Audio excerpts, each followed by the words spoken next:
The amber liquid in my glass caught the dim light of the bar, creating golden fractals that danced across the polished mahogany counter. I traced the rim with my fingertip, barely listening to Marcus drone on about his cryptocurrency portfolio. This was a mistake. I'd known it the moment he'd suggested this place. The Meridian, an upscale bar where velvet curtains hung like theater drapes, and every patron looked like they belonged in a different tax bracket than mine. And that's when I realized the blockchain technology could revolutionize everything. Marcus continued, his teeth too white, his cologne too strong. I nodded mechanically, my navy dress suddenly feeling too tight around my ribs. Why had I agreed to this? Loneliness, probably. 3 years of working as an executive assistant had left my social life barren. A desert of declined invitations and rain-checked coffee dates. When Marcus from accounting had asked me out, I'd said yes before my brain could manufacture an excuse. The ice in my drink shifted, clinking softly. I took a small sip, letting the burn of whiskey ground me. Around us, conversations hummed, a symphony of clinking glasses, muted laughter, and the sultry jazz bleeding from invisible speakers. The air smelled of expensive leather, tobacco, and something darker. Something that made the hair on my arm stand at attention. Emma, are you listening? Sorry, yes. Blockchain. Revolutionary. I forced a smile, guilt needling my conscience. Marcus wasn't terrible. He was just not interesting, not dangerous, not... I cut that thought off before it could form fully. I need to use the restroom, I said, already sliding off the bar stool. My heels clicked against the marble floor as I navigated through the Thursday evening crowd. The bathroom was a sanctuary of white marble and gold fixtures, and I braced my hands against the sink, staring at my reflection. My brown eyes looked tired. Shadows beneath them betrayed too many late nights at the office, too many hours spent organizing someone else's life while mine collected dust. I adjusted my dress, reapplied my lipstick, a deep red that I'd bought on impulse, and never had the courage to wear until tonight. You're fine, I whispered to my reflection. Normal people go on normal dates. But even as I said it, something twisted in my stomach, a warning. A premonition. When I emerged from the bathroom, the atmosphere had shifted. It was subtle, like the moment before a storm when the air pressure changes and every animal knows to seek shelter. People's voices had dropped an octave. Eyes darted toward the entrance, and then I saw why. He stood near the bar's entrance, and the world seemed to rearrange itself around him. Dante Moretti, my employer, my boss for the past 3 years, the man whose coffee I prepared, whose meetings I scheduled, whose secrets I kept locked behind my teeth. He wore a black suit that probably cost more than my annual rent, tailored so precisely it looked like a second skin. His dark hair was pushed back, revealing the sharp architecture of his face. All angles and shadows, beautiful in the way a blade is beautiful. Dangerous. Precise. 2 men flanked him, hulking figures in dark clothes whose eyes constantly scanned the room. My breath caught in my throat. He never came to places like this.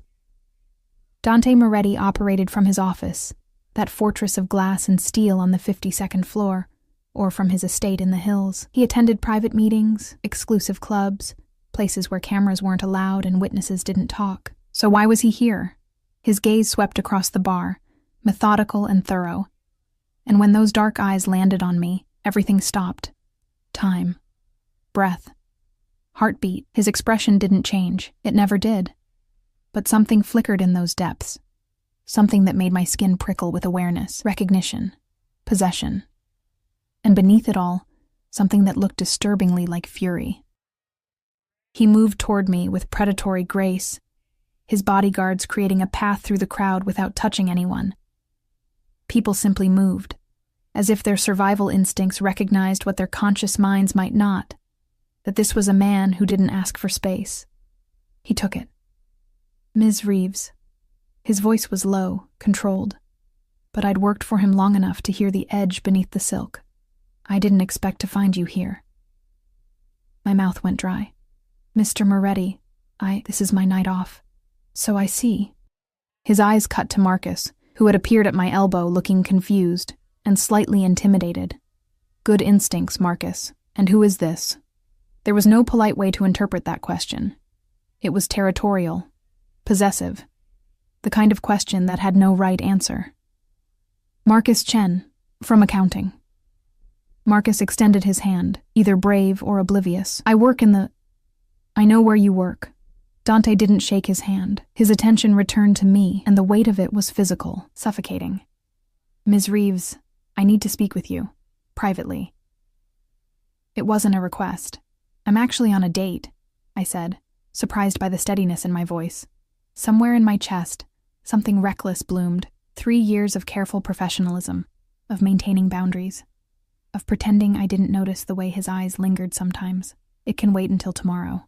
The temperature in the immediate vicinity dropped 10 degrees. One of Dante's bodyguards shifted closer, but Dante raised one finger, barely a movement, and the man froze. That was the thing about Dante Moretti. He didn't need to yell. He didn't need to threaten. His power was in the quiet, in the absolute certainty that he would be obeyed. A date.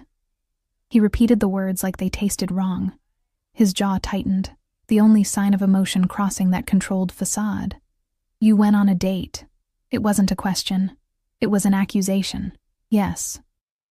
I lifted my chin, even as my pulse hammered against my throat. Is that a problem? We need to discuss your schedule for tomorrow. His words were clipped, precise. There have been changes that require interrupting my personal time. Something dangerous flashed in his eyes. Your personal time is my concern when it affects your performance. My performance has been exemplary for 3 years. The words came out sharper than intended. Maybe it was the whiskey. Maybe it was the way Marcus was standing there like a confused spectator at a tennis match. Maybe it was 3 years of swallowing everything I felt whenever Dante looked at me with those unfathomable eyes. Exemplary. He stepped closer, invading my space with the confidence of someone who owned every room he entered. The scent of him. Sandalwood, and something darker, something that made me think of midnight and bad decisions, wrapped around me. And yet here you are, making questionable choices. Questionable? My hands clenched into fists. Going on a date is questionable? With him? Dante's gaze flicked to Marcus with such withering dismissal that I actually felt sorry for the man. Yes. Marcus cleared his throat. Look, maybe I should... That would be wise, Dante said, still looking at me. No. I turned to Marcus, guilt and anger warring in my chest. Marcus, I'm so sorry. This is inappropriate and unprofessional, and you don't deserve... It's fine. Marcus was already backing away, his survival instincts finally kicking in. We can reschedule. Or not. Yeah, he practically fled toward the exit. I watched him go, my jaw tight enough to crack teeth. When I turned back to Dante, the fury I'd been suppressing for 3 years finally found its voice. That was completely out of line, was it? He moved even closer, forcing me back against the bar. His bodyguards positioned themselves to block us from view, creating a pocket of privacy in the crowded space. You want to discuss what's out of line, Emma? He never used my first name. Never. It was always Ms. Reeves, maintaining that professional distance, that careful boundary between employer and employee. Hearing it now, in that low, dangerous tone, felt like a violation, like intimacy without permission. You had no right. I have every right. His hand came up, not touching me, but close enough that I could feel the heat of his palm near my cheek. Do you have any idea what you are to me? My heart stuttered. Your assistant. My assistant. He repeated it like it was the most ridiculous thing he'd ever heard. Yes, my assistant. The woman who knows where I am every moment of every day, who handles my communications, who has access to information that could destroy empires. His voice dropped to barely a whisper. The woman who could ruin me with a single phone call to the wrong people. Ice flooded my veins. We'd never spoken about this, about what he really was, what his business ventures actually entailed. It was an unspoken agreement. I organized his legitimate meetings and didn't ask questions about the ones that weren't in the calendar. I would never... I know. His hand finally made contact, his fingers curling around my jaw with surprising gentleness. That's not what concerns me. Then what? The words came out breathless. His thumb brushed across my lower lip, and my entire body responded, a traitorous flush of heat that made me hate myself, even as I leaned into his touch. What concerns me, he said, his eyes dark and intense and burning with something I couldn't name. is watching you smile at another man. Watching you in that dress. His gaze dragged down my body and back up, possessive and hungry. A dress I've never seen before. Knowing you got ready for him. Knowing you laughed for him. You're jealous. The realization escaped before I could stop it. Jealous. He laughed, but it was a harsh, bitter sound. Such a small word for what I feel right now. His other hand found my waist, pulling me against him, and I could feel the tension vibrating through his body. Control barely maintained, danger barely leashed. You don't own me, I whispered. Don't I? His forehead touched mine, and God help me. I didn't pull away.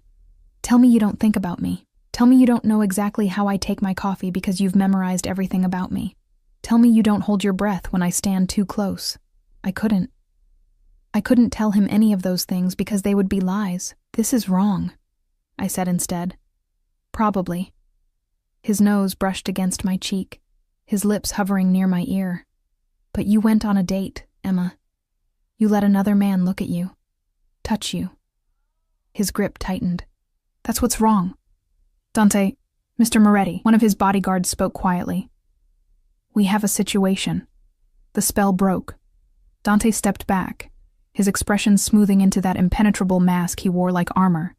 But his eyes were still burning. We're leaving, he said. Not to his bodyguard. To me. I'm not going anywhere with you, yes. He grabbed my clutch from the bar, tucked my coat over his arm. You are.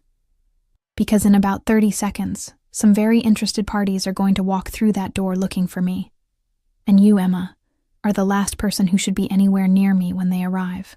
As if summoned by his words, the bar's entrance opened. 3 men in expensive suits walked in, their eyes scanning the crowd with professional efficiency.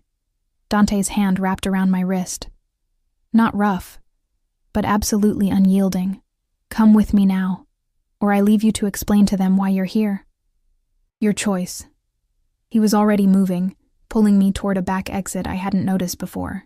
His bodyguards fell into formation around us, and I had no choice but to follow or be dragged. The last thing I saw before we disappeared through the door was Marcus's abandoned drink on the bar, ice melting into expensive whiskey, and my reflection in the mirror behind it, a woman who looked like she'd just made a terrible, irreversible mistake. The alley behind the Meridian smelled like rain and garbage, a jarring contrast to the perfumed luxury we'd just left behind. Dante's grip on my wrist remained firm as he guided me toward a sleek black SUV idling in the shadows, its windows tinted so dark they looked like pools of oil. One of his bodyguards, the taller one with a scar bisecting his left eyebrow, opened the rear door. Dante released my wrist only to place his hand on the small of my back, guiding me inside with a gentleness that contradicted the steel in his movements. I slid across butter-soft leather seats, my heart hammering so hard I was certain everyone could hear it. Dante followed, settling beside me with predatory ease. The door closed with a solid thunk that sounded unnervingly like a vault sealing shut. Drive, Dante instructed. The privacy screen was already up, separating us from his men in the front. The vehicle pulled smoothly into traffic, and suddenly I was trapped in a confined space with the man I'd spent 3 years trying not to think about outside of office hours. The interior lights were dim, casting his face in sharp relief. All shadows and angles, beautiful and terrifying in equal measure. Who were those men? My voice sounded steadier than I felt. No one you need to worry about. He was texting rapidly on one of his phones, his jaw tight, provided you do exactly as I say. Anger flared bright and hot in my chest, burning away the fear. I'm not one of your soldiers, Mr. Moretti. You can't just... Can't what? He pocketed his phone, his full attention swinging to me like a spotlight. Can't protect you? Can't remove you from a situation where your presence could get you killed? Killed? The word stuck in my throat. You're being dramatic. Am I? He leaned closer, and I pressed back against the leather seat. Tell me, Emma, what do you think those men would do if they knew who you were? If they realized the woman sitting at that bar, looking absolutely... His gaze raked over me again, devastating, was the same woman who processes my financial transactions. Who knows my schedule? Who could testify about my whereabouts on any given day? The implications settled over me like a wet blanket. Heavy. Suffocating. They'd use me against you, I whispered. Or they'd eliminate you to eliminate the liability. His fingers found a strand of my hair that had escaped its careful styling, twirling it between his fingers. Do you understand now why I don't permit you to be visible? Why you work from my private office? Why you're not listed on any company directory? Why I've spent 3 years keeping you hidden? You never explained. I shouldn't have to. His voice hardened. You're intelligent enough to read between the lines, to understand what it means that half my meetings aren't on the books, that certain phone calls get routed through encrypted lines, that men who look like they could snap necks with their bare hands follow me everywhere. I swallowed hard. I told myself it was just security, that successful businessmen need protection, and the rest? His thumb brushed my cheekbone, a touch so gentle it made my chest ache. The parts you chose not to think about? I chose to keep my job. The admission felt like defeat, to pay my rent, to not ask questions. Smart girl. But he didn't sound pleased. He sounded resigned. Yet not smart enough to stay away from public places, not smart enough to avoid drawing attention to yourself. I can't live in a cage. The words burst out before I could stop them. I can't spend my entire life invisible because you've decided I'm some kind of liability. You're not a liability. His hand cupped my face, forcing me to meet his eyes. You're a vulnerability. My vulnerability. And in my world, that's infinitely more dangerous. The SUV turned sharply, and I grabbed the door handle to steady myself. Outside, the city lights blurred into streaks of gold and red. We were heading away from downtown, toward the hills where estates sprawled behind gates and security cameras. Where are we going? Somewhere safe. He released my face, but his hand found my knee, his palm warm through the thin fabric of my dress. My home. No. I tried to shift away, but there was nowhere to go. Take me to my apartment. Your apartment with the broken lock on the lobby door. The one where anyone could walk in and find apartment 4B. His fingers tightened on my knee. Absolutely not. How do you know my lock is broken? His silence was answer enough. You've been watching me. It wasn't a question. The realization should have terrified me. Instead, it sent a confusing thrill down my spine. For how long? Since the day you walked into my office 3 years ago, wearing a dress 2 sizes too big and shoes with worn heels, and told me you'd be the best assistant I'd ever had. A ghost of a smile touched his lips. You were right, incidentally. That's not an answer. It's the only answer you're getting. The SUV slowed, approaching a gate flanked by stone pillars. The gate swung open silently, apparently expected, and we drove through onto a winding driveway lined with manicured hedges. Dante Moretti's estate emerged from the darkness like something out of a Gothic novel, all stone and glass and sharp modern lines, lit from within by golden light. It sprawled across the hilltop, commanding a view of the entire city below. I'd scheduled deliveries here, arranged for contractors, even organized a charity gala in the gardens last spring, but I'd never been inside, never crossed the threshold from professional distance into personal territory. I can't be here, I said, panic rising in my throat. You can. You will. The SUV stopped beneath a portico, and Dante's door was immediately opened by another bodyguard. This one shorter, stockier, with eyes that missed nothing. You'll stay here tonight where I know you're safe. Tomorrow we'll discuss arrangements. Arrangements? But he was already exiting the vehicle, extending his hand to help me out. I stared at that hand, elegant fingers, calluses on the palm that suggested he did more than sign papers and make phone calls, a silver ring on his right hand engraved with symbols I didn't recognize. Taking his hand felt like accepting something I couldn't take back. I took it anyway. His fingers closed around mine, warm and sure, and he pulled me out into the cool night air. The scent of jasmine hung heavy in the darkness, mixed with the chlorine tang of what I assumed was a pool somewhere in the shadows. Marco will show you to a guest room, Dante said, gesturing to the shorter bodyguard. You'll find everything you need there. We'll talk in the morning. Wait. I caught his arm as he turned to leave. Beneath the expensive fabric, his muscles were solid, tense.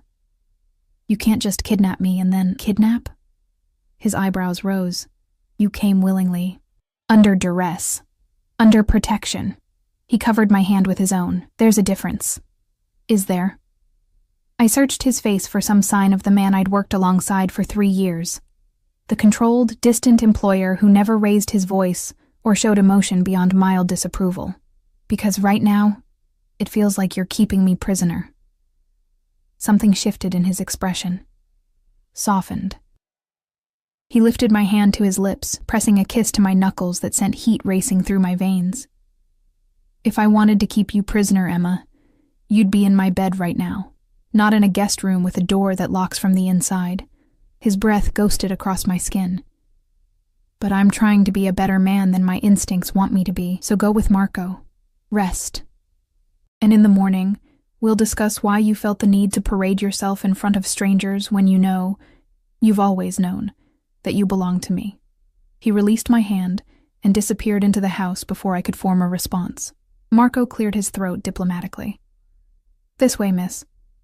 I followed him in a daze, my mind spinning. The interior of Dante's home was exactly what I'd expected. Expensive, tasteful, cold, marble floors, modern art on the walls, floor-to-ceiling windows offering views of the city lights below. Everything perfect, everything controlled, like the man himself. Marco led me up a curved staircase to the second floor, down a hallway lined with closed doors. He stopped at one near the end, pushing it open. You'll be comfortable here, he said in accented English. Italian, probably. Most of Dante's inner circle had been with him since he emigrated from Sicily 15 years ago. If you need anything, there's a phone by the bed. Dial 0. Marco? I stopped him before he could leave. Those men at the bar. How dangerous are they? His expression remained carefully neutral. Dangerous enough that Mr. Moretti left a meeting to get you out of there. Dangerous enough that you shouldn't have been there in the first place. He paused. He's not trying to control you, miss. He's trying to keep you alive. He closed the door softly, leaving me alone in a room that was larger than my entire apartment. A king-sized bed dominated one wall, dressed in white linens that probably cost more than my monthly salary. French doors opened onto a balcony. An ensuite bathroom gleamed with marble and chrome. I kicked off my heels and walked to the balcony, pushing open the doors. The night air was cool against my flushed skin. Below, the city spread out like a carpet of stars, beautiful and distant and impossible to touch. My phone buzzed in my clutch. I'd forgotten I even had it. Marcus Chen. Hope you're okay. That was intense. Maybe we should just stay colleagues. I almost laughed. Poor Marcus. He'd wanted a simple date, and instead got pulled into whatever dark orbit surrounded Dante Moretti. Emma, I'm so sorry about tonight. Yes, let's definitely just stay colleagues. You deserve better. His response was immediate. You too. Be careful. But it was too late for careful. I'd stopped being careful the moment I'd accepted this job 3 years ago. The moment I'd seen Dante Moretti across his desk and felt that dangerous pull of attraction mixed with fear. Another text appeared, this one from an unknown number. Unknown. Sleep well, Emma. Tomorrow we negotiate the terms of your continued employment and your safety. D. I stared at those words, my heart rate picking up again. Terms. Safety. As if those things were negotiable. As if I had any choice in whatever came next. A soft knock at my door made me jump. Yes? It's Marco, miss. Mr. Moretti wanted me to bring you these. The door opened a crack, and a garment bag was passed through, followed by a small shopping bag. Sleepwear, toiletries, clothes for tomorrow. How did he? But of course. Dante knew my size, probably knew what brand of toothpaste I used, what shampoo I preferred. He'd been watching me for 3 years. Thank you. I managed. The door closed again. I laid the bags on the bed and unzipped the garment bag. Inside was a silk nightgown in deep emerald green, designer label. Probably cost more than my entire wardrobe. And for tomorrow, a simple but elegant dress, charcoal gray. Professional but not severe. Shoes that would fit perfectly. Underwear still in packaging, exactly my size. The shopping bag contained luxury toiletries, a hairbrush, makeup remover. Everything I could possibly need. It should have been thoughtful. Instead, It felt like evidence. Evidence that Dante Moretti knew me better than I knew myself, that he'd been preparing for this moment, or one like it, for longer than tonight. I changed into the nightgown, removed my makeup, brushed my hair. The bed was as comfortable as it looked, the sheets cool against my skin. But sleep felt impossible. Every time I closed my eyes, I saw Dante's face. The way he'd looked at me in the bar. Possessive, hungry, barely controlled. The way his hand had felt on my skin. The way he'd said my name like it was something precious and dangerous all at once. You belong to me. The words echoed in my mind, and I hated how much a part of me wanted them to be true. Hated that 3 years of professional distance had been obliterated in one evening, revealing the truth I'd been hiding from myself. I didn't just work for Dante Moretti. I was already his. I'd been his since the day I'd walked into his office and felt the world tilt on its axis, and tomorrow we would both have to face what that meant. Sunlight filtered through the gauzy curtains, painting golden stripes across the unfamiliar ceiling. For a disoriented moment, I forgot where I was. Then memory crashed back. The bar, Dante's possessive grip, this gilded cage masquerading as a guest room. I sat up, my hair tangled around my shoulders. The silk nightgown twisted from a restless night of fractured sleep. The clock on the nightstand read 7:47 a.m., Friday morning. I should have been in the office by now, brewing Dante's first espresso of the day, reviewing his schedule, maintaining the careful routine we'd built over 3 years. Instead, I was in his home, wearing clothes he'd provided, trapped in a situation I didn't fully understand. A soft knock interrupted my spiraling thoughts. "Miss Reeves?" A woman's voice, accented and polite. "May I come in?" "Yes." The door opened to reveal a woman in her 50s, dressed in simple black pants and a crisp white shirt. Her gray hair was pulled into a neat bun, and her dark eyes assessed me with the efficiency of someone who'd spent a lifetime in service. "I'm Teresa, Mr. Moretti's housekeeper. He asked me to let you know breakfast is ready when you are." She set a tray on the dresser, coffee, orange juice, a croissant that smelled like it had just been baked. "He's in his study. Third door on the left downstairs." "Thank you." I wrapped my arms around myself, suddenly aware of how thin the nightgown was. "Teresa, can I ask you something?" Her expression remained professionally neutral, but something flickered in her eyes. Understanding, maybe. Or pity. Does Mr. Moretti bring women here often?" "Never." The word was immediate, definitive. "In 15 years, you're the first woman who stayed overnight in this house who wasn't family or staff."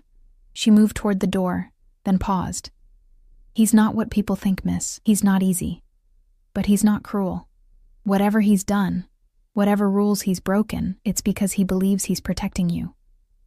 She left before I could respond. I showered in the marble bathroom, using products that smelled of lavender and vanilla. The dress Dante had provided fit perfectly. Of course it did. The shoes were Italian leather, broken in just enough to be comfortable. Even the makeup in the shopping bag matched my usual palette. It was unnerving, being known so completely by someone I'd tried to keep at arm's length.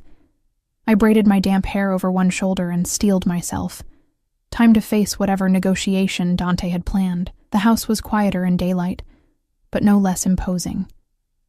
My footsteps echoed on marble as I descended the staircase. Somewhere, I could hear voices. Teresa speaking rapid Italian to someone, water running, the distant hum of what might have been a vacuum, normal household sounds in a house that was anything but normal. I found the study easily. The door was ajar, and through it, I could see Dante sitting behind a massive desk, his attention fixed on a laptop screen. He'd changed from last night's suit into dark slacks and a charcoal sweater that made him look younger, less intimidating, almost human.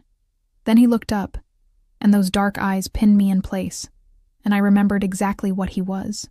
Predator, possessor, man who'd declared I belonged to him without asking if I agreed. "Come in." He closed the laptop, giving me his full attention. "Coffee?"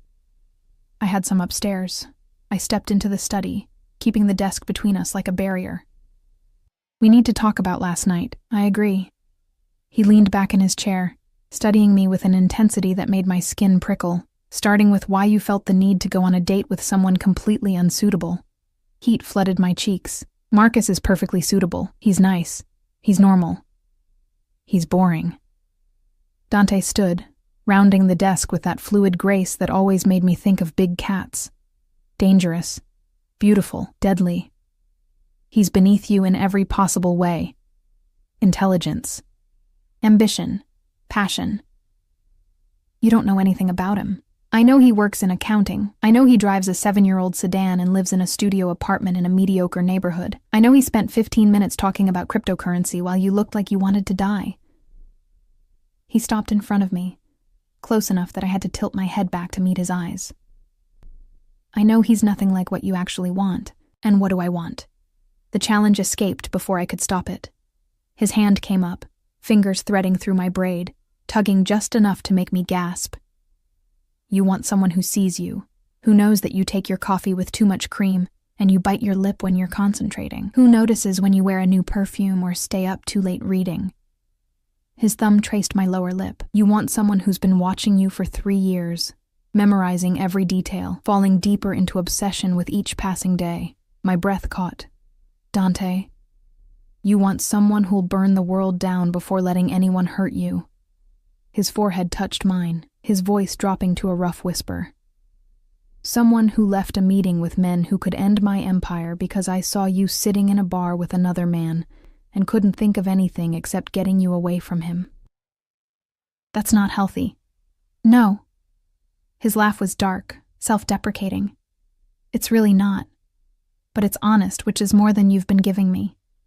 I pushed against his chest, needing space, needing air. He let me retreat, but his eyes tracked my every movement, predator watching prey. I've been perfectly honest. I'm your assistant. That's all I've ever been. Liar. The word was soft but cutting. You think I don't notice how you hold your breath when I stand too close? How your pulse jumps when I say your name? How you find excuses to touch my hand when you pass me documents? I don't. 3 months ago you wore a perfume you'd never worn before. Something with jasmine. I complimented it, and you've worn it every day since. He moved closer again, backing me against a bookshelf. 2 months ago, I had a nightmare. I woke up shouting. You were at your desk outside my office. You'd stayed late to finish a project, and you came in without knocking. You didn't ask questions. You just sat beside me until my breathing steadied. I remembered that night, remembered the vulnerability in his eyes, quickly masked. The way his hand had found mine in the darkness. That's called being a good assistant. That's called caring. His hands braced on either side of my head, caging me in. And last night, when I touched your face, you leaned into it. When I pulled you close, you didn't fight. You melted. Stop. My voice cracked. Why? Because the truth is uncomfortable? Because you've spent 3 years pretending you don't feel what I feel? His nose brushed against my neck, inhaling deeply. Jasmine, you're wearing it now. Dante, this can't happen. I pressed my palms against his chest, feeling his heartbeat thundering beneath the expensive fabric. You're my employer. There are rules. Rules. He pulled back enough to look at me, and the expression on his face was somewhere between amusement and frustration. Emma, I break rules for a living. I operate in spaces where laws are suggestions and morality is negotiable. And you're worried about workplace ethics? Someone has to be. Tears pricked my eyes, unexpected and unwelcome. Someone has to maintain some kind of boundary, because if I don't, if I let myself feel what I cut myself off, horrified by what I'd almost admitted. His eyes softened. What? Nothing. Emma. My name was a caress, a command. Finish the sentence.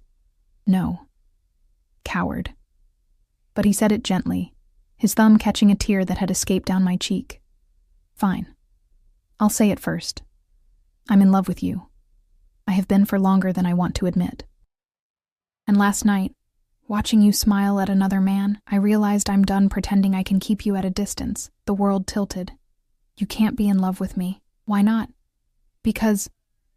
I gestured helplessly, searching for words that felt big enough for this moment. Because you're Dante Moretti. Because you're powerful and dangerous and completely out of my league. Because I'm just what? Just the woman I trust with my life? Just the person who knows me better than anyone? Just the reason I come to the office even when I could work from anywhere? His hands cupped my face, forcing me to see the truth in his eyes. You're not just anything, Emma. You're everything. A knock at the study door shattered the moment. We broke apart, or rather, I pulled away while Dante remained still, his jaw tight with irritation. What? His voice was sharp enough to cut glass. Marco opened the door, his expression apologetic. Boss, we have a problem. The men from last night, they've been asking questions about the woman you left with. The temperature in the room dropped. Dante's entire demeanor shifted. The vulnerable man disappearing behind a mask of cold calculation. How much do they know? Just that you left with a woman. Dark hair. Navy dress. They're checking security footage from the bar and surrounding businesses. Then we need to move faster. Dante turned to me, his expression unreadable. Emma, I need you to listen very carefully. Those men work for the Valentino family. They're competitors, enemies, and if they figure out who you are, they'll use you against me. How? My voice came out smaller than I intended. However they need to. Kidnapping, leverage, worse. He glanced at Marco. Get Luca. Tell him to prepare the safe house in the mountains. We leave in an hour. Wait. I grabbed Dante's arm as Marco disappeared. Mountains? Safe house? You can't just uproot my entire life because I made a mistake. His voice was hard, self-recriminating. I should have stayed away from that bar. Should have let you have your pathetic date with your mediocre accountant, but I didn't. I showed them that you matter, and now you're a target. The weight of what he was saying settled over me. This wasn't possessiveness or jealousy anymore. This was genuine danger, the kind that got people killed. For how long? I whispered.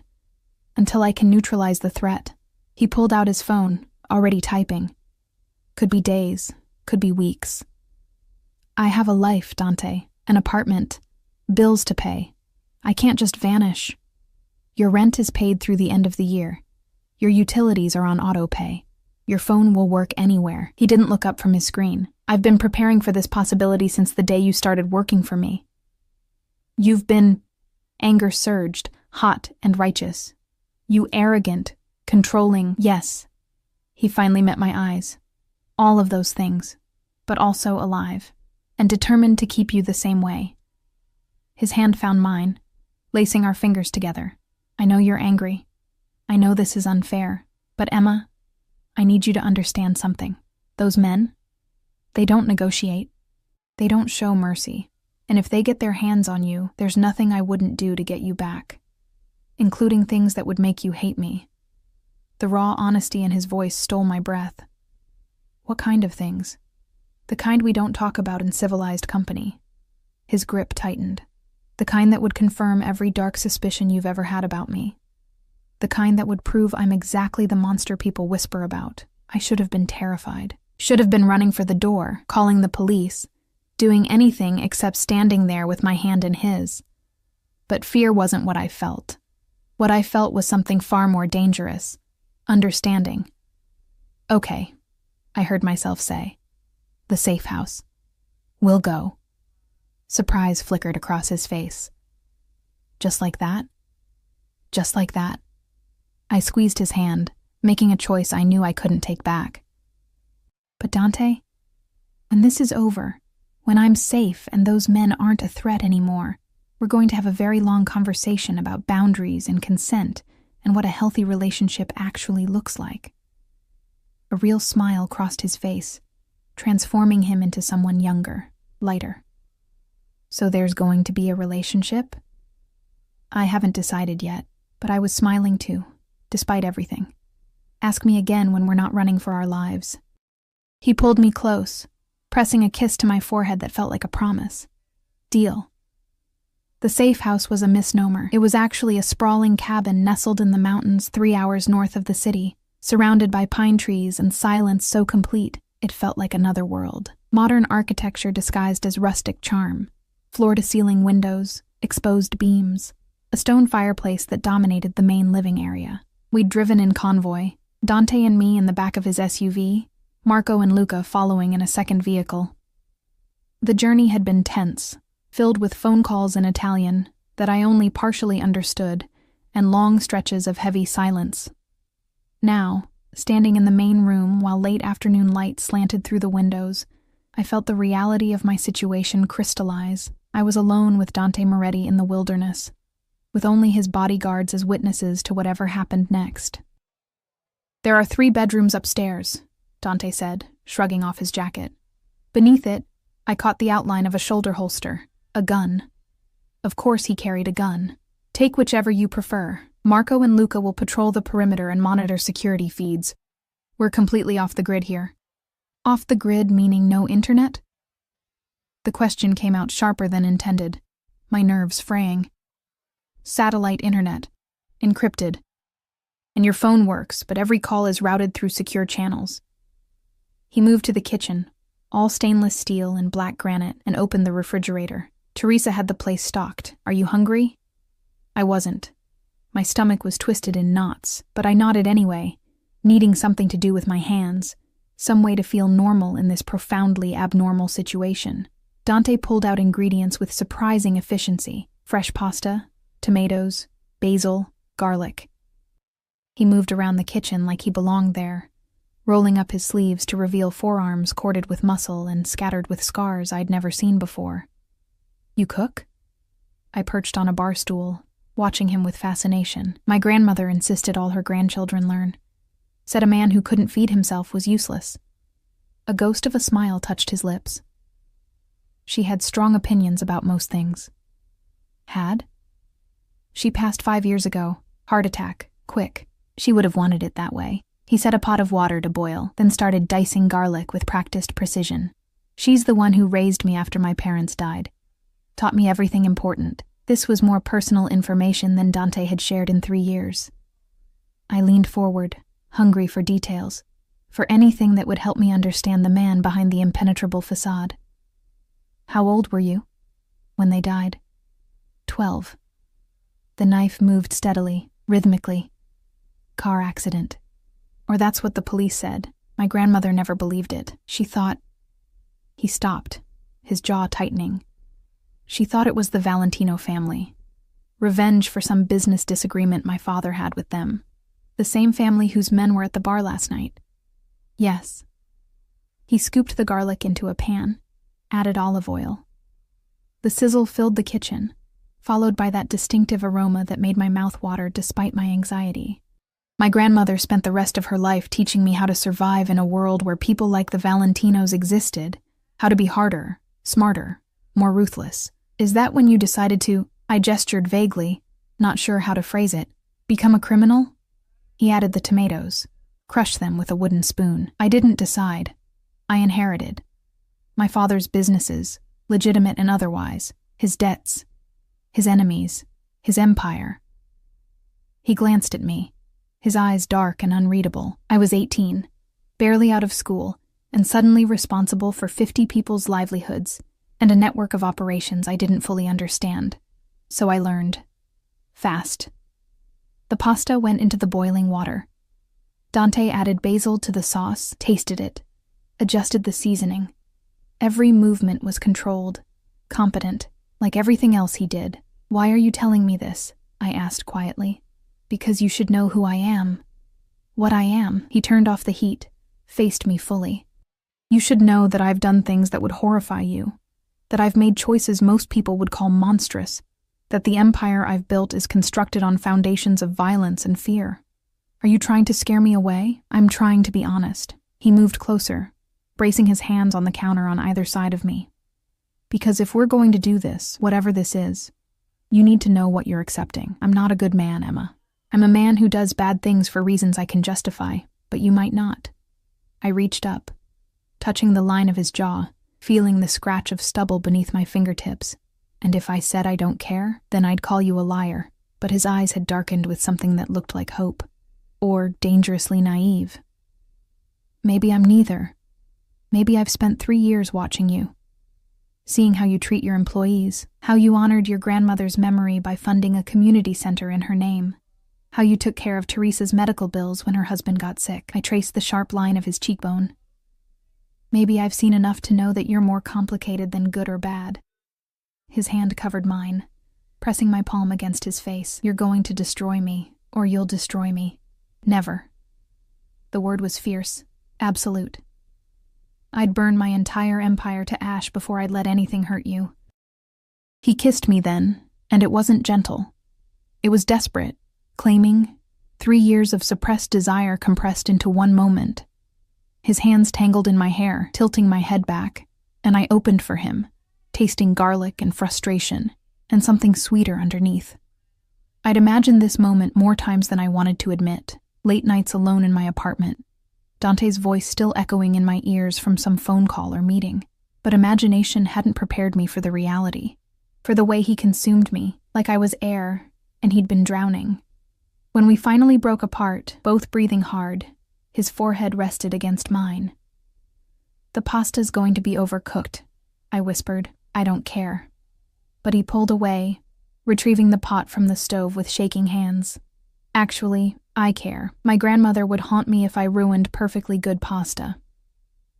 The absurdity of it, discussing pasta after a kiss that had rearranged my molecular structure, made me laugh. Real laughter. The kind that released tension and fear and left something lighter in its wake. Dante smiled, a real smile that crinkled the corners of his eyes and made him look almost boyish. "There she is." "Who?" "The woman who laughed at my terrible jokes during your interview, who wasn't intimidated by me even when she should have been." He drained the pasta, tossed it with the sauce. "I knew I was in trouble the moment you smiled at me." "Trouble?" "The kind that makes a man rethink his entire life." He plated the food, slid one across to me along with a fork and napkin. "Eat. You barely touched breakfast." The pasta was perfect. Al dente, the sauce rich with tomato and basil and garlic. I ate mechanically at first, then with genuine hunger, until my plate was empty and I felt almost human again. Better? Dante had barely touched his own food, watching me instead. "Yes." I set down my fork. "Thank you. For cooking. I gestured vaguely at everything. Not being a complete monster about this situation. The night's still young, but his tone was teasing, not threatening. As if summoned by the mention of night, the sun began its descent, painting the sky in shades of orange and purple.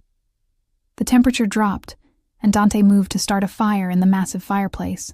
Soon, flames crackled and danced, casting golden light across the room. I curled up on the leather sofa, watching him work.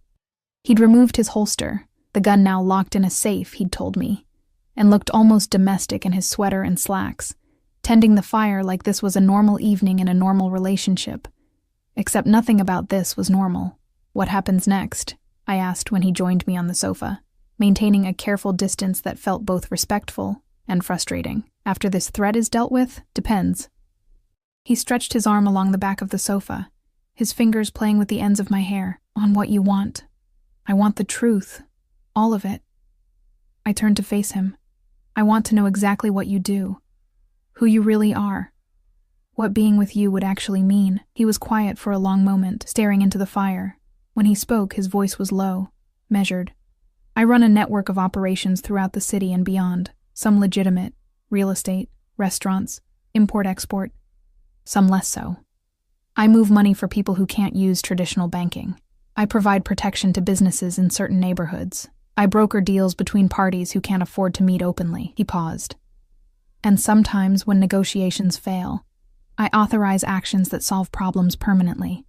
"You mean killing people?" "I mean ensuring problems don't resurface." His eyes met mine, unflinching. "I don't do it lightly. I don't do it often. But yes, that's part of what I am." The fire crackled. Outside, an owl hooted in the darkness. "And the Valentino family? They want what I have. Territory, influence, respect." His hand found mine, threading our fingers together. "For years we've maintained an uneasy truce. They stay in their lanes. I stay in mine. But lately, they've been pushing. Testing boundaries. Last night was them gathering intelligence, seeing if I had vulnerabilities they could exploit. And now they know about me. Now they know I left a meeting for a woman. That I have something worth protecting. His grip tightened. Which means you're in danger until I can convince them that touching you would cost them more than they're willing to pay. How do you do that? His smile was cold, dangerous. By reminding them why people fear the Moretti name. By making it very clear that the consequences of harming you would be catastrophic. He raised my hand to his lips, by being the monster my grandmother trained me to be. A chill ran down my spine. But it wasn't entirely fear. It was something darker, more primal. The knowledge that this man would become a nightmare to protect me. I should be terrified of you, I whispered. You should be. His thumb traced circles on my palm. Any sane person would be running right now.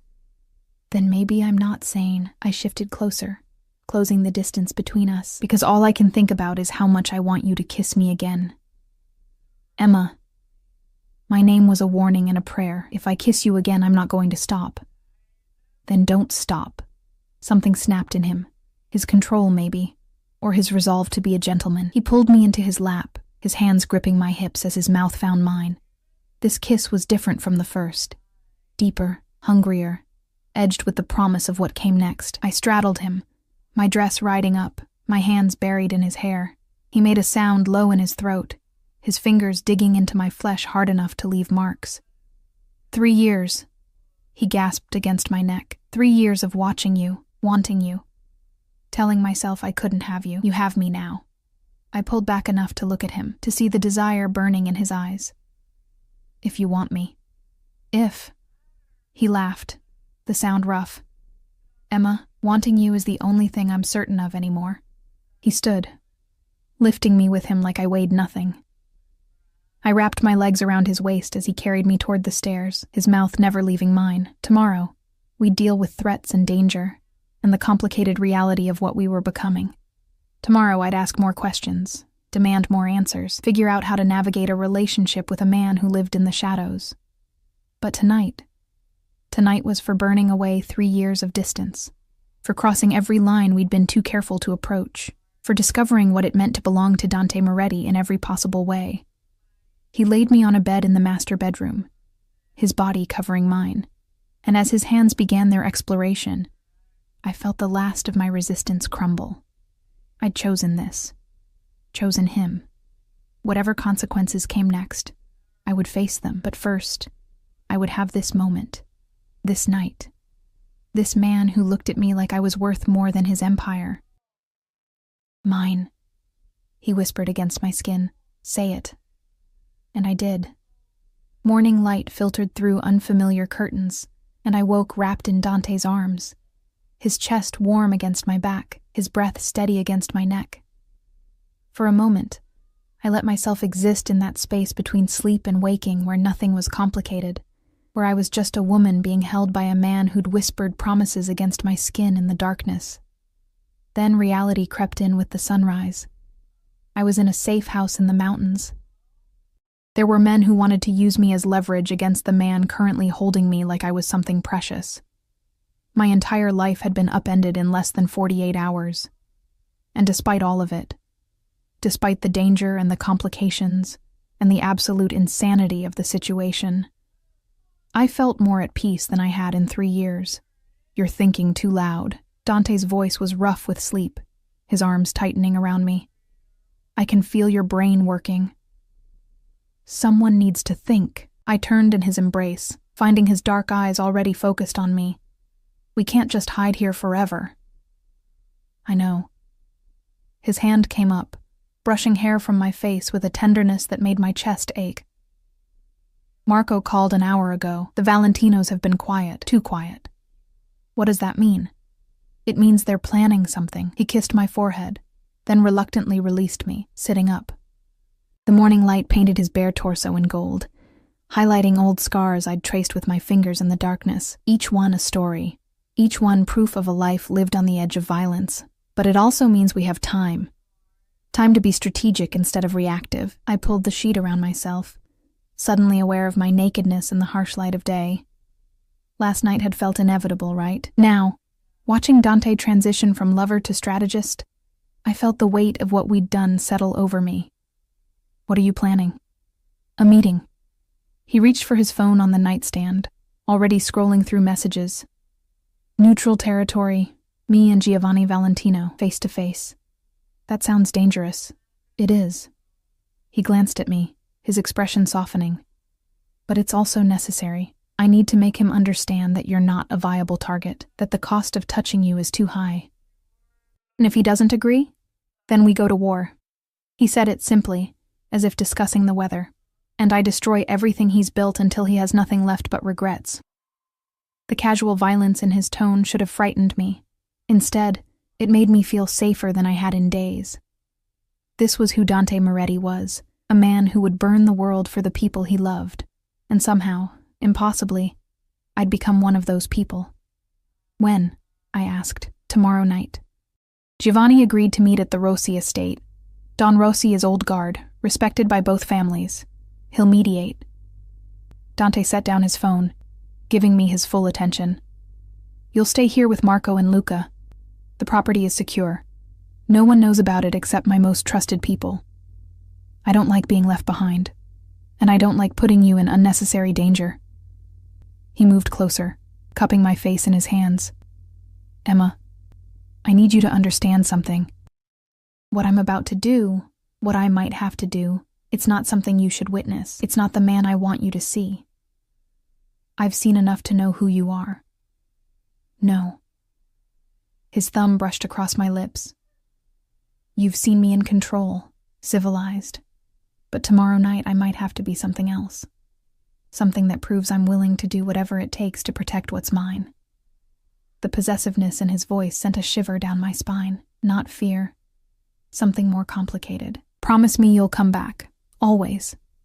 He sealed the promise with a kiss that tasted like devotion and danger in equal measure. I've spent 3 years falling in love with you. I'm not about to lose you now. The rest of the day passed in strange domesticity. Dante worked from the cabin's home office, fielding calls and video conferences while I explored the property with Marco as my shadow. The mountains stretched endlessly in every direction, pine trees and pristine snow creating a landscape so beautiful, it felt unreal.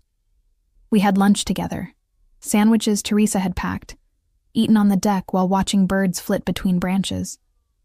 Dante told me stories about his grandmother, about growing up in Sicily before coming to America. I told him about my childhood in foster care, about the series of temporary homes that had taught me to pack light and expect nothing permanent. Is that why you never put down roots? He asked, his hand finding mine across the table.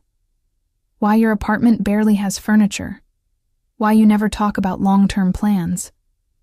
Maybe. I laced our fingers together. Or maybe I was just waiting for something worth staying for. And now? Now I'm terrified. The admission came easier than I expected. Terrified that I've tied myself to something, someone who could disappear at any moment, that I'll wake up one day, and this will all have been a dream, not a dream. He pulled me into his lap, wrapping his arms around me like he could shield me from the world through sheer force of will. A risk. A gamble. A choice to believe that what we have is worth fighting for. Even if fighting means people get hurt. Even then. His voice was steady, certain. Because the alternative, living without you, going back to that careful distance, that would hurt worse than anything the Valentinos could do to me. That evening, Dante cooked again.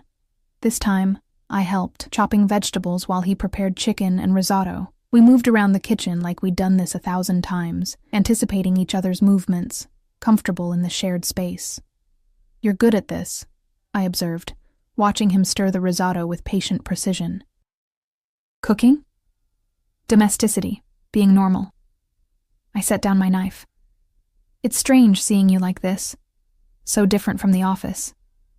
In the office, I'm Mr. Moretti, the boss, the man who can't show weakness or uncertainty. He tasted the risotto, adjusted the seasoning. Here, I can just be Dante, the man who's hopelessly in love with his assistant and has no idea what he's doing. You seem pretty confident to me. I'm terrified. He turned to face me, and for once his mask was completely gone. Terrified that I'll fail to protect you, that my world will destroy what we're building, that you'll wake up one day and realize you deserve better than a man with blood on his hands. I crossed to him, framing his face with my hands, forcing him to see the truth in my eyes. I'm not going anywhere. Whatever happens tomorrow, whatever comes next, we face it together. That's what partners do. Partners. He tested the word, a slow smile spreading across his face. I like that. Good. I kissed him softly, because you're stuck with me now. We ate dinner on the floor in front of the fireplace, plates balanced on our laps, talking about everything and nothing. He told me about plans for the legitimate businesses, about wanting to transition more operations into legal territory. I told him about my dream of going back to school, maybe getting a degree in business management. I'll pay for it, he said immediately. No. I shook my head. If I do this, I do it myself. On my terms. Stubborn. You love it. I really do. He set aside his plate, pulling me close. Everything about you, your stubbornness, your strength, the way you refuse to be intimidated even when you probably should be. We made love again that night, slower this time, savoring each touch, each whispered confession. And when we finally fell asleep tangled together, I felt something I'd never felt before. Home, not a place. A person. This dangerous, complicated, impossible man who'd somehow become essential to my existence. Morning came too quickly. Dante was already awake when I opened my eyes, dressed in a dark suit, his expression serious as he checked his phone. It's time? I asked, sitting up. Soon. He came to the bed, sitting on the edge, his hand finding mine. Marco will stay with you. Luca comes with me. If anything goes wrong, if you don't hear from me by midnight, Marco has instructions to take you somewhere safe. New identity, new life. Don't. I squeezed his hand hard enough to hurt. Don't talk like you're not coming back. I'm being realistic, then be realistically optimistic. I pulled him down for a kiss that tasted like desperation and hope. Come back to me. That's an order. Yes, ma'am. His smile was genuine, if tinged with sadness. I love you, Emma Reeves. In case I haven't said it enough, you haven't. I touched his face, memorizing every detail, so you'll have to come back and say it 1,000 more times. Deal. The hours after Dante left crawled by with agonizing slowness. Marco tried to distract me with conversation, with offers of food I couldn't eat, with reassurances that everything would be fine. But all I could do was watch the clock and wait. 8 o'clock. The meeting was starting. 9 o'clock. Still no word. 10 o'clock. My phone remained silent. By 11. I was pacing the living room like a caged animal, my imagination conjuring increasingly horrible scenarios. Dante bleeding out in some warehouse. A betrayal, an ambush. All the ways this could go wrong. Miss Reeves, you need to sit down, Marco said gently. The boss knows what he's doing. Does he? I rounded on him. Or is he so focused on protecting me that he's making himself vulnerable? Marco's expression softened. He's been preparing for this confrontation for years, since before you came into his life. The Valentinos have been a problem for a long time. Tonight is just the final move in a very long game. What aren't you telling me? He hesitated, then sighed. The man who drove the car that killed Mr. Moretti's parents. He was a Valentino soldier. The boss is known for 15 years. He's been patient, strategic, building his power until he was strong enough to face them. This is about revenge. It's about justice. Marco's jaw tightened, and about ensuring his family, his future, is safe. That includes you, miss. My phone buzzed. I grabbed it so fast I nearly dropped it. Dante, it's done. Coming home. Relief flooded through me so intensely my knees almost buckled. Marco steadied me with a hand on my elbow. See? I told you. But I wouldn't truly believe it until I saw him. Until I could touch him and confirm he was whole and safe. 20 minutes later, headlights cut through the darkness. I was at the door before the vehicle even stopped, my heart hammering. Dante emerged from the SUV, and even in the dim light, I could see he was unharmed. No blood, no visible injuries. Just my dangerous, complicated man, walking toward me with purpose. I ran to him, and he caught me, lifting me off my feet, burying his face in my hair. "I'm okay," he murmured. "I'm okay. It's over." "What happened?" I pulled back to look at him, searching his face for answers. Giovanni and I came to an understanding. His smile was sharp, predatory. "He knows that touching you means war. War that would cost him everything. He also knows that I have enough evidence of his illegal activities to bring down his entire operation if he tries anything. Mutually assured destruction." "Exactly." He set me down, but kept his arms around me. "We'll never be friends, but we have a truce. One that includes you being completely off limits. So I can go home? Back to my life?" "Yes." He hesitated. "If that's what you want." I looked up at this man who'd turned my world upside down, who'd been watching me for 3 years, falling in love with me while I'd been doing the same. Who'd risk everything, his empire, his life, to keep me safe. "I want to go home," I said slowly. "But home isn't my apartment anymore. It's wherever you are." His eyes darkened with emotion. "Emma." "I'm not naive." I touched his chest, feeling his heartbeat beneath my palm. "I know what being with you means, the danger, the complications, the secrets I'll have to keep, but I also know that 3 years of pretending not to love you was the hardest thing I've ever done. So yes, I choose this. I choose you." He kissed me then, deep and claiming, in front of Marco and Luca and the star-filled sky. A kiss that felt like a promise, like a beginning. "Move in with me," he said when we finally broke apart. "Not the safe house. My real home. Share my life. All of it. Even the dangerous parts, especially those, because I need someone who sees all of me and stays anyway." His hand cupped my face. "I need you. Then you have me."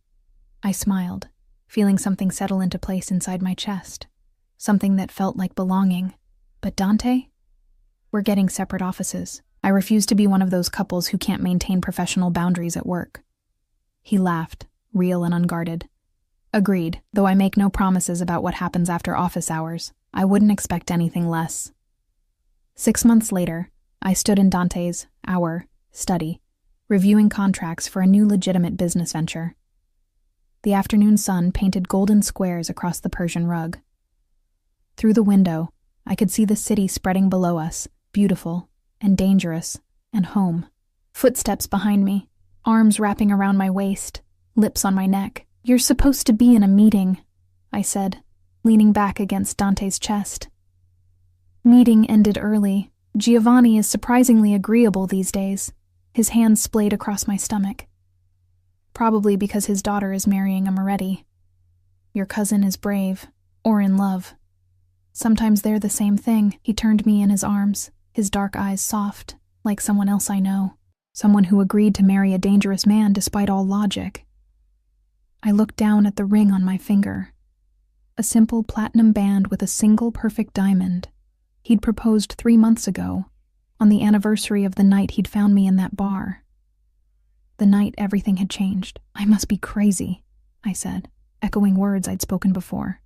"Probably." He kissed me softly. "But you're my kind of crazy, my partner. My home. And your assistant. That too." His smile was wicked. "Though you're absolutely terrible at maintaining professional boundaries." "Me?" I laughed. "You're the one who locked your office door yesterday and—" "Details." He cut me off with another kiss. "Irrelevant details. Outside, the city hummed with life. Somewhere, people were making deals and breaking rules and living in the gray spaces between right and wrong. Somewhere, the Valentino family was plotting their next move. Somewhere, danger waited. But here, in this moment, with Dante's arms around me and sunlight warming my skin, I felt nothing but certainty. I'd made my choice. I'd chosen the dangerous man with the dark past and the complicated present. I'd chosen love over safety, passion over predictability, a life that would never be boring or simple. And I'd do it again, 1,000 times over. "I love you," Dante whispered against my hair, "in case I haven't mentioned it in the last hour. I love you too." I pulled back to look at him, this man who was mine in every way that mattered. My jealous, possessive, overprotective Mafia boss. Your fiancé, he corrected. That too. He smiled, and in that smile, I saw our future. Complicated, dangerous, beautiful, perfect.